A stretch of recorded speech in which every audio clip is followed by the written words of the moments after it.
poder en mí, le dijo. Aquí están 15.000 francos para que se consuele.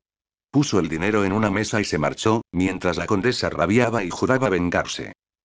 Cuando Casanova conoció a la dama española, dos cosas de ella le repelieron. Primero, su orgullo más que participar en el toma y daca de la seducción, ella exigía la subyugación del hombre. El orgullo puede reflejar seguridad, e indicar que no te rebajarás ante los demás. Pero con igual frecuencia es resultado de un complejo de inferioridad, que exige a los demás rebajarse ante ti. La seducción requiere apertura a la otra persona, disposición a ceder y adaptarse. El orgullo excesivo, sin nada que lo justifique, es extremadamente antiseductor. El segundo rasgo que disgustó a Casanova fue la codicia de la condesa. Sus jueguitos de coquetería solo estaban planeados para obtener el vestido. No le interesaba el romance. Para Casanova, la seducción era un juego alegre que la gente practicaba por diversión mutua. En su esquema de cosas, no tenía nada de malo que una mujer quisiera también regalos y dinero. Él podía entender ese deseo, y era un hombre generoso. Pero sentía asimismo que ese era un deseo que una mujer debía disimular, para dar la impresión de que lo que perseguía era placer. Una persona que busca obviamente dinero u otra recompensa material no puede menos que repeler. Si esa es tu intención, si buscas algo más que placer, poder, dinero, nunca lo muestres. La sospecha de un motivo oculto es antiseductora. Jamás permitas que nada rompa la ilusión. 6. En 1868, la reina Victoria de Inglaterra sostuvo su primera reunión privada con el nuevo primer ministro del país, William Gladstone. Ya lo conocía, y sabía de su fama como absolutista moral, pero el encuentro sería una ceremonia, un mero intercambio de cortesías. Gladstone, sin embargo, no tenía paciencia para tales cosas. En esa primera reunión explicó a la reina su teoría de la realeza. La reina, creía, debía desempeñar en Inglaterra un papel ejemplar, un papel que, en fechas recientes, ella no había cumplido, por pasar demasiado tiempo en privado.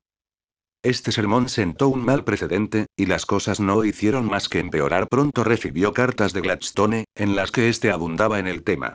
La reina nunca se tomó la molestia de leer la mitad de ellas, y poco después hacía cuanto podía por evitar el contacto con el líder de su gobierno. Si tenía que verlo, abreviaba lo más posible la reunión.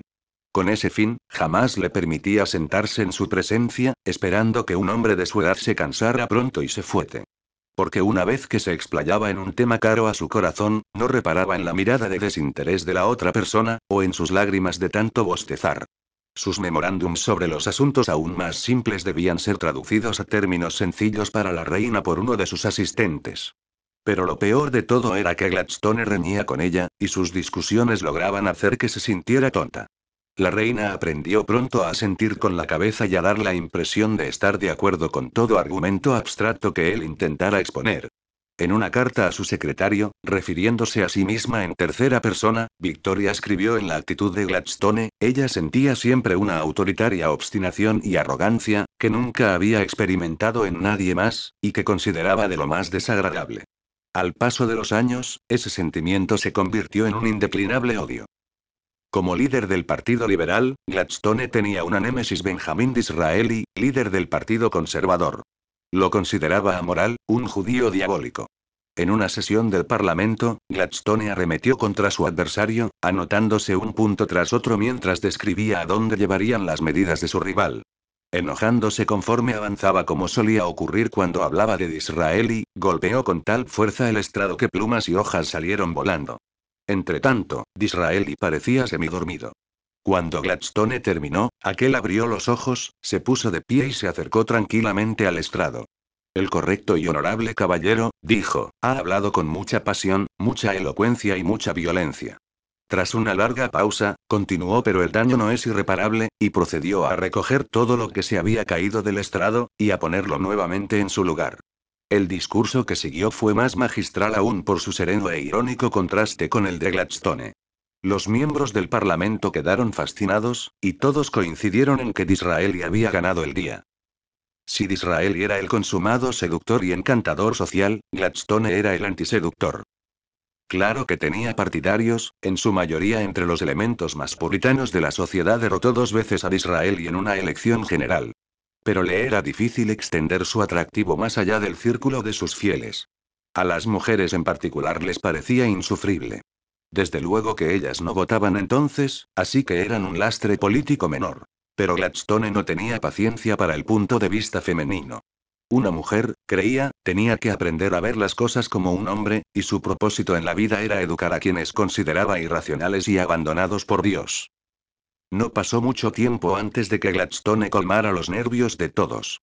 Tal es la naturaleza de la gente convencida de alguna verdad, pero que no tiene paciencia para una perspectiva diferente, o para vérselas con la psicología de otra persona.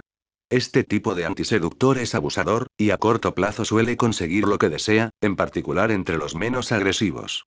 Pero provoca gran resentimiento y muda antipatía, lo que a la larga causa su ruina. La gente ve más allá de su rectitud moral, la cual es, muy a menudo, una pantalla para un juego de poder. La moral es una forma de poder. Un seductor nunca busca convencer directamente, nunca hace alarde de su moral, jamás sermonea ni impone. Todo en ello es sutil, psicológico, indirecto.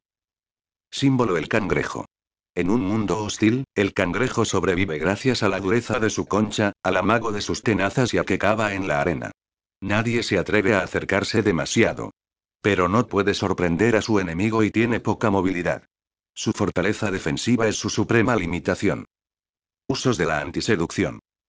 La mejor manera de evitar enredos con los antiseductores es reconocerlos de inmediato y eludirlos, pero con frecuencia nos engañan. Los embrollos con este tipo de personas son desagradables, y difíciles de desenmarañar, porque entre más emotiva sea tu reacción, más atrapado parecerás estar. No te enojes. Esto solo podría alentar a esas personas, o exacerbar sus tendencias antiseductoras. En cambio, muéstrate distante e indiferente, no les prestes atención, hazles sentir lo poco que te importan. El mejor antídoto contra un antiseductor es por lo general ser antiseductor tú mismo. Cleopatra tenía un efecto devastador en cada hombre que se cruzaba en su camino.